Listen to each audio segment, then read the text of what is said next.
mari kita sambut CPNS Formasi Pembimbing Kemasyarakatan tahun 2021 di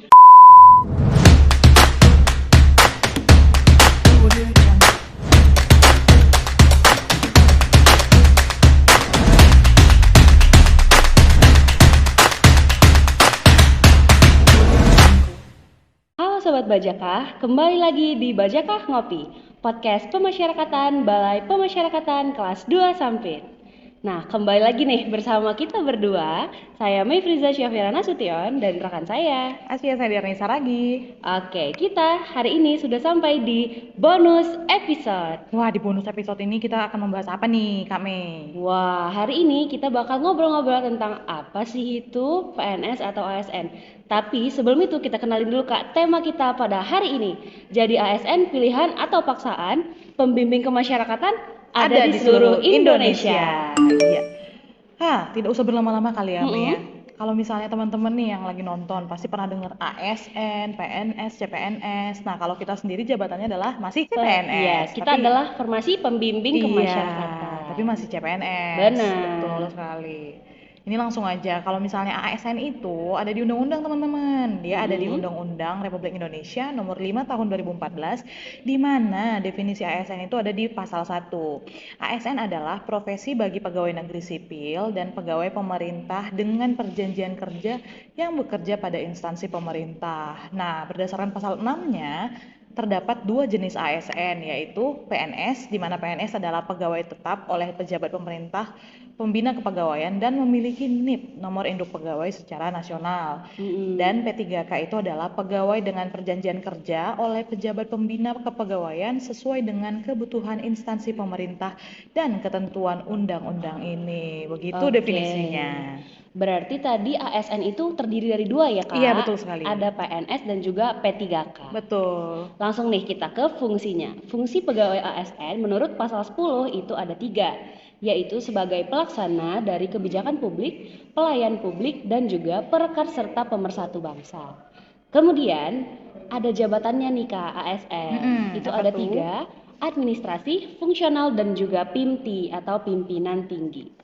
Kemudian di jabatan fungsional dalam pasal 18 bahwa ayat 1 bilang kalau ASN dari jabatan fungsional itu terdiri atas fungsional keahlian dan juga fungsional keterampilan.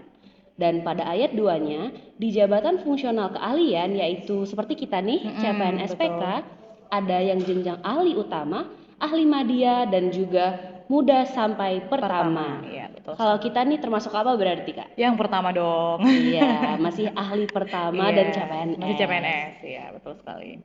Kemudian nih, kita kan ada ngobrolin tentang PK gitu ya, pembimbing kemasyarakatan. Kita bakal ngasih tahu dikit nih sama teman-teman yang mungkin mau daftar atau mungkin pembukaan tahun ini nggak ada ya? Bodoh, tahun ini cuma P3K, tapi info-info ini nanti penting karena kita nggak tahu kapan PK akan dibuka lagi formasinya begitu. Benar, jadi kita infoin nih, pada tahun 2021 di mana kita mendaftar waktu itu ya, formasi pembimbing kemasyarakatan itu ada di Kemenkumham ya? Iya, CPNS Kementerian Hukum dan HAM tahun 2021 itu membuka kuota sebesar 4.558. Tapi itu keseluruhan ya, keseluruhan formasi di Kementerian Hukum dan HAM. Benar, dan akhirnya kuota untuk formasi PK itu sendiri ada 141 untuk umum dan yang cum laude ada 15 orang. Oh iya, benar. Dan kebetulan hari ini kita pas ya. Pas tepat ya. Saya dari umum dan saya dari cum laude. Iya. Seperti itu. Tapi ada juga kami yang lain yaitu formasi Papua dan Papua Barat, tapi kuotanya sangat sedikit sekali yaitu 1 dan 2 orang. Oke, Kak, boleh jelasin dikit nih mungkin kalau bedanya umum sama yang cum laude apa sih?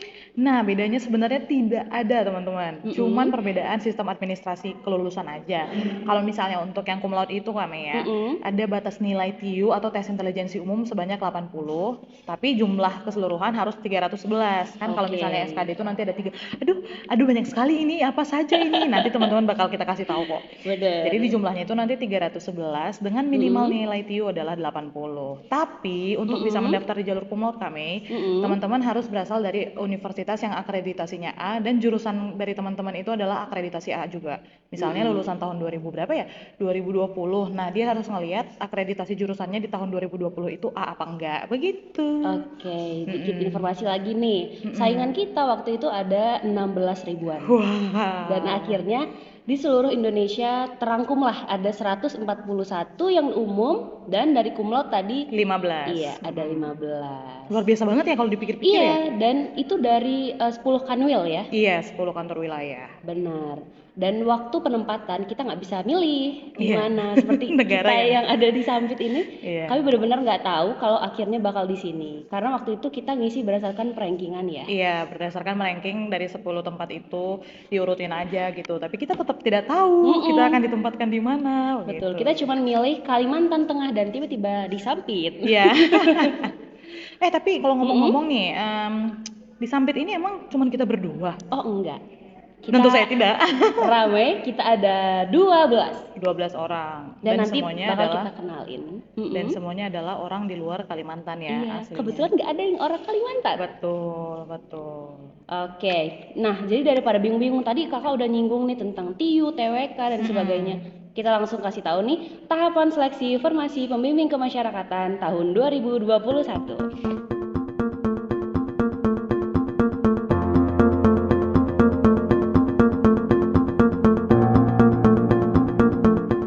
Oke, tadi kan teman-teman udah tahu ya apa-apa aja info-info penting yang harus teman-teman tahu tentang PNS dan juga sebagainya. Jadi langsung aja nih, mari kita sambut CPNS Formasi Pembimbing Kemasyarakatan tahun 2021 di Balai Pemasyarakatan kelas 2 Sampit. Kita, Ilmu Komunikasi Universitas Muhammadiyah Jakarta asal Tangerang Selatan.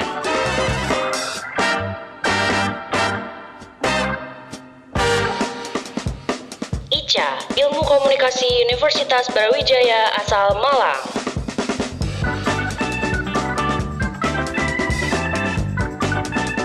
Bagas, Hukum Universitas Muhammadiyah Surakarta asal Ngawi.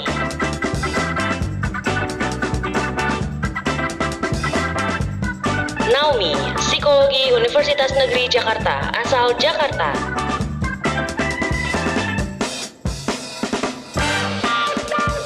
Riko, Hukum Universitas Sumatera Utara asal Bandung.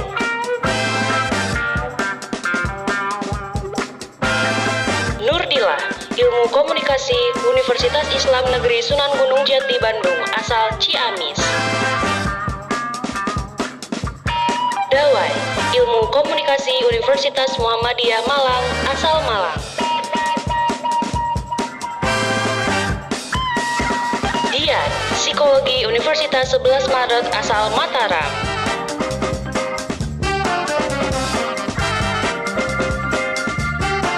Hasye, Psikologi Universitas Pajajaran asal Medan.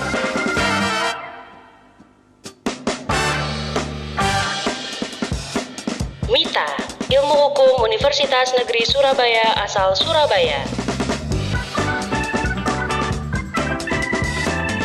Dida, Sosiologi Universitas Gadjah Mada asal Yogyakarta.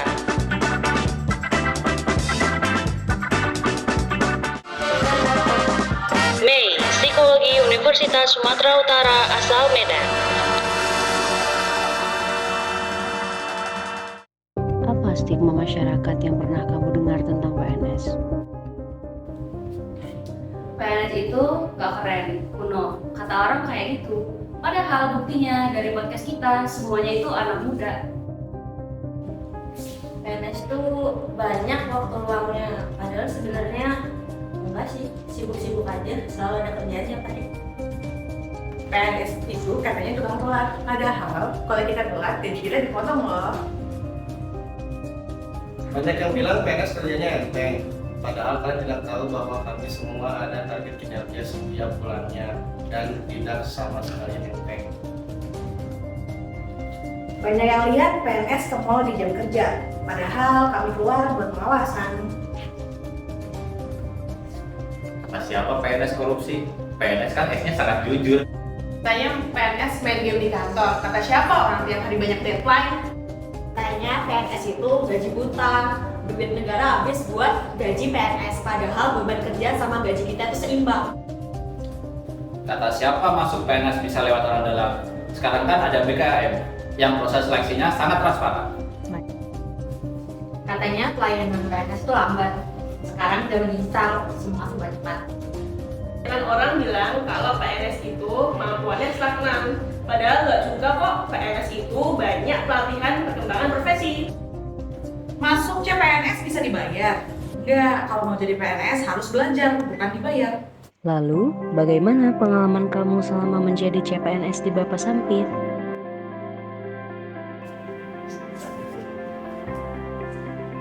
Jadi bagian daripada pemasyarakatan ternyata tidak mudah ya. Jadi penegak hukum itu tidak semudah seperti memberikan telapak tangan. Ternyata sangat banyak tantangan menjadi bagian daripada pemasyarakatan. Pengalaman saya sebagai CPNS di Bapak Sampit ini sangat menantang, juga sangat mengasihkan sekali bertemu orang-orang baru dari berbagai latar belakang, juga berbagai daerah di seluruh Indonesia. Temennya pada rame-rame, dan juga yang pastinya kita selama di sini itu makin kreatif. Mungkin ada yang awalnya nggak pernah kenal sama yang namanya Canva, CapCut dan lain-lain, sekarang jadi ngerti. Dan di sini kita juga jadi banyak belajar. Selama jadi CPNS di Bapak Sampit, pengalaman yang dapat itu banyak banget. Bisa ketemu orang-orang Polres, bisa ketemu penegak hukum lainnya. Terus jadi tahu kalau misalnya warga-warga binaan kemasyarakatan itu juga punya banyak hak dan kewajiban. Pengalaman selama jadi CPNS, selain bisa belajar hal di luar bidang saat saya kuliah dulu, saya bisa melihat nih ternyata sistem keadilan, sistem hukum yang ada di Indonesia ini masih kurang itu, sehingga kita sebagai CPNS harus bisa memperkuat hal itu.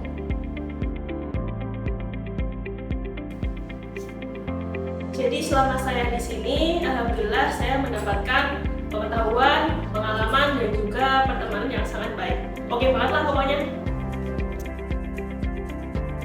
CPNS Bapak Sampit pengalamannya bisa merantau di tempat yang jauh, ketemu orang-orang baru dengan berbagai background, terus belajar banyak hal dari yang nggak tahu apa itu berita, jadi bisa nulis berita, dari apa yang nggak tahu itu lapas, jadi tahu warga binaan itu gimana.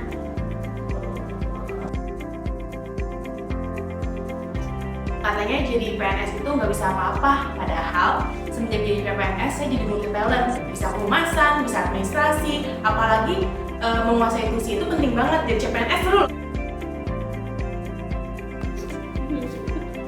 Pengalaman saya semenjak berada di Bapak Sampit, saya menemukan teman-teman baru dan keluarga-keluarga baru juga dapat banyak ilmu baru, terutama di bidang per-PNS-an.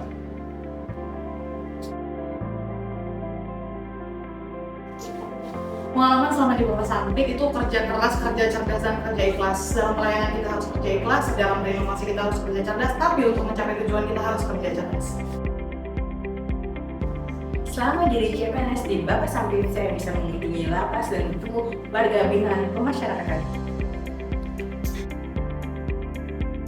Selama di Bapak Sampit sih banyak banget hal baru yang bisa dipelajarin, terus juga banyak teman baru gitu ya, jadi nambah relasi baru, dan juga ternyata PNS itu nggak semudah yang dibayangin gitu. Banyak hal yang harus kita tingkatin selain kemampuan kompetensi diri. Tips and triks lulus CPNS Formasi Pembimbing Kemasyarakatan. Meminta restu ibu. Berlatih terus siang dan malam. Mengikuti bimbingan online. Belajar dari pengalaman orang yang sudah sukses masuk CPNS. Practice makes perfect, jangan lupa ikut try out. Cari grup belajar di Telegram dan juga ikutin kuisnya setiap hari. Kasih usaha terbaik, tapi jangan terlalu memaksakan diri sendiri. Belajar yang banyak, doa lebih banyak. Jangan lupa pasrah sama hasilnya. Atur peluang, kenali lawan. Belajar santai tapi konsisten. Meminta ridho keluarga dan jangan lupa belajar. Percaya kami bisa, kalian pasti bisa. Sampai jumpa.